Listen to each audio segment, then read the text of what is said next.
अस्सलाम वालेकुम वरहमतुल्लाहि वबरकातुहू। Welcome to our Hindi class. तो बच्चों, आज हम जो कविता पढ़ने वाले हैं उस कविता का नाम है कोयल का सितार। Page number 147। सुनो एक कोयल मतवाली।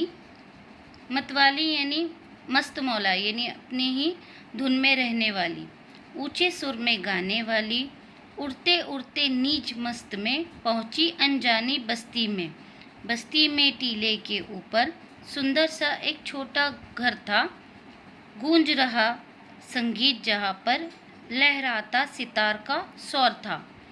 झूम उठी कोयल तो सुनकर हालात का वर्णन क्या करना। कानों पर बहता हो जैसे मधुर सुरों का निर्मल झरना। पूरा राग बजाकर अपना कोने में रखकर सितार को चले गए संगीत शिरोमणि, बंद कर गए खुले दौर को।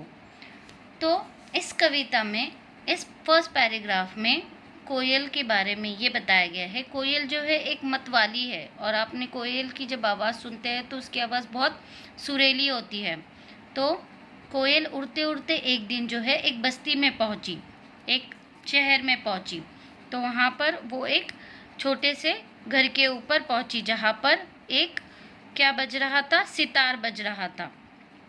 जो जिसकी आवाज़ सुनकर उसे बहुत अच्छा लगा। वो उसकी आवाज़ जो है, वो सितार की आवाज़ जो है उसके कान में गूंज रही थी, और उसे वह जो संगीत का जो बजा रहे थे वो उसे बजाकर उसे बहुत अच्छा लग रहा था, उसकी आवाज़ को सुनकर, सितार की आवाज़ सुनकर।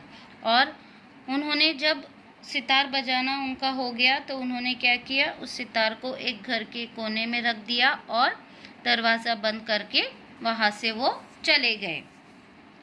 कोयल झट खिड़की में उतरी, डर डर कर सितार तक आई। कैसे बजाते हैं यह बाजा बेचारी कुछ समझ न पाई। आगे पीछे ऊपर नीचे देखभाल जब काफ़ी होली, असमंज में घिरी हुई वह आखिर उस सितार से बोली। फिर बजो ज़रा ओ साज तुम बजो ज़रा, फिर गूंज वह आवाज़ तुम बजो ज़रा। सितार बोला, अपने आप नहीं बजता हूँ, खुद ही बजाना मुझे न आता। तभी निकलते हैं सुर मीठे मुझको जब कोई और बजाता। तो उसके बाद कोयल ने क्या किया, कोयल खिड़की के ज़रिए घर के अंदर गई और सितार के पास जाकर बोली कि इसे कैसे बजाते हैं, फिर से तुम बजो। जो अब ये आवाज़ गूंज रही थी वो आवाज़ मुझे फिर से सुननी है, तो तुम फिर से बजो। तो सितार ने क्या कहा, सितार ने कहा मैं खुद से नहीं बजती हूँ, जब मुझे कोई बजाता है तभी मुझ में से मीठे सुर निकलते हैं, मुझ में से मीठी आवाज़ निकलती है। कोयल बोली, सचमुच मधुर मधुर सुर निकले, या मैं देख रही थी सपना। तुम हो कौन, बने हो कैसे, प्यारे नाम बताओ अपना। तो कोयल ने क्या पूछा सितार से कि तुम किस चीज़ से बनी हो, तुम्हें कैसे बजाते हैं, तुम्हें किसने बनाया, और मैं क्या सपना देख रही थी या ये बात सच है। तो कोयल ने सितार से पूछा। सितार बोली, लकड़ी तुम्बा तार मिलाकर होता मेहनत से तैयार, मीठे राग सुनाता हूँ मैं, सब कहते मुझे सितार। तो सितार क्या बोला, वो किससे बना था, लकड़ी तुम्बा, ये जो ऐसा होता है लोखंड का होता है, इसको कहते हैं तुम्बा, और तार से मिलकर, ये जो इससे जुड़े होते हैं ना तार, उससे मिलकर मैं बना हूँ। कुछ आहट सी हुई दौर पर सुनकर वह कोयल घबराई, उड़ी फुर से फौरन ऊपर झट खिड़की से बाहर आई।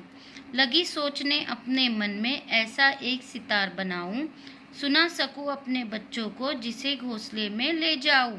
अब सितार अपना बनाएंगी, यह था कोयल का मंसूबा। उसे चाहिए थोड़ी लकड़ी, लंबा तार और एक तुम्बा। तो जब सितार और कोयल आपस में बात कर रहे थे तभी एक छोटी सी आहट हुई दरवाजे पर, यानी कोई दरवाजे पर आ गया। तो कोयल उसे सुनकर डर गई और फौरन वो खिड़की से बाहर आ गई और उसने ये इरादा किया, ये मंसूबा बनाया कि वो खुद अब ऐसा सितार बनाएंगी जिसे वो पहले अपने बच्चों को सुनाएंगी। तो उसने क्या सोचा कि अब मुझे सितार बनाने के लिए क्या क्या चाहिए, लकड़ी, लंबा सा तार और एक तुम्बा चाहिए। मन में पक्का निश्चय कर लेकर वह लंबी सी सांस उड़ते उड़ते लकड़ी लेने कोयल गई पेड़ के पास।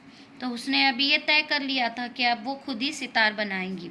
तो वो सितार लेने के लिए पहले कहाँ गई कोयल, लकड़ी लेने के लिए पहले वो कहाँ गई, पेड़ के पास गई। कहा पेड़ ने, बड़ई बुलाओ, लकड़ी मन चाही जितनी ले जाओ।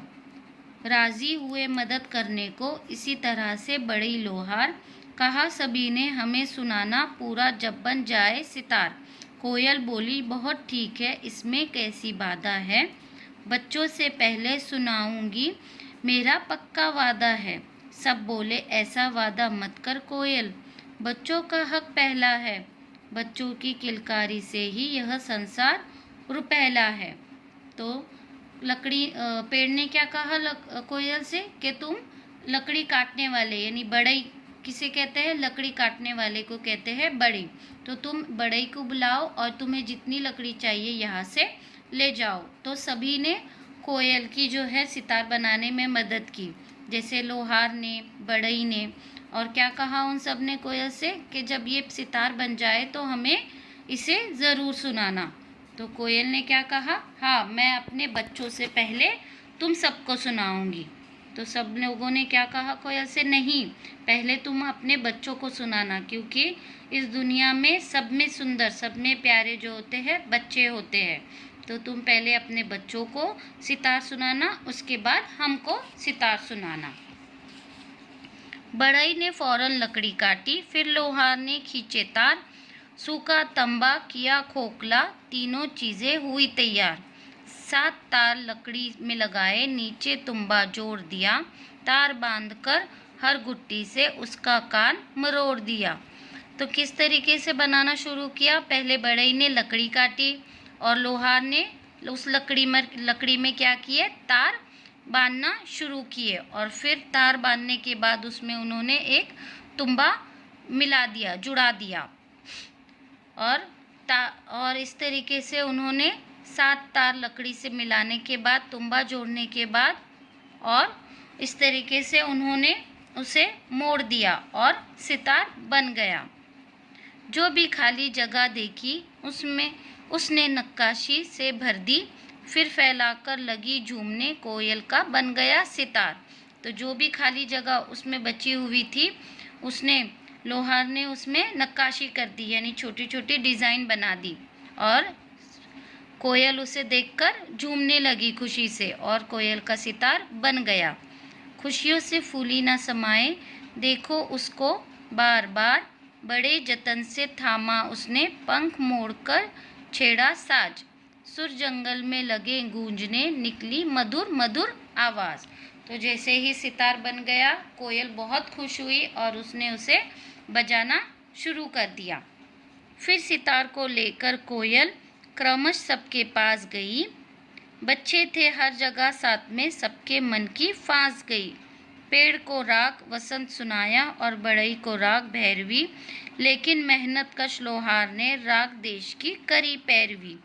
उस सितार वाली कोयल की फैली जंगल में मशहूरी, और इस तरह प्यारे बच्चों कथा हो गई अपनी पूरी। तो इस तरीके से सबसे पहले कोयल ने क्या किया, वो सबके पास गई और उसके साथ उसके बच्चे भी हर जगह उसके साथ गए, और उसने सबको अपना सितार सुनाया। किसी को उसने अलग अलग राग सुनाए, सभी को उन्होंने अपनी अपनी पसंद के राग सुनाए कोयल ने। और कोयल की ये जो आवाज़ है, ये जो सितार उसने बजाना शुरू किया था, ये बहुत मशहूर हो गया पूरे जंगल में, और इसी तरीके से उसने अपना जो है सितार बजाने का सपना पूरा कर दिया।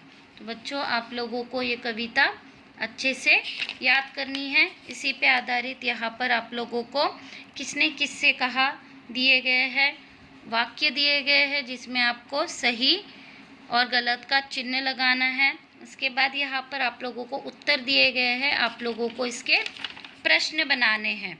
उसके बाद आप लोगों को माय ऑब्जर्वेशन बुक में प्रश्न दिए गए हैं, आप लोगों को इन प्रश्नों के उत्तर कविता में से ढूंढने हैं। So student, do your homework on time. इंशाल्लाह we will meet in the next class. अल्लाह हाफिज़। अस्सलाम वालेकुम वरहमतुल्लाहि वबरकातुहू।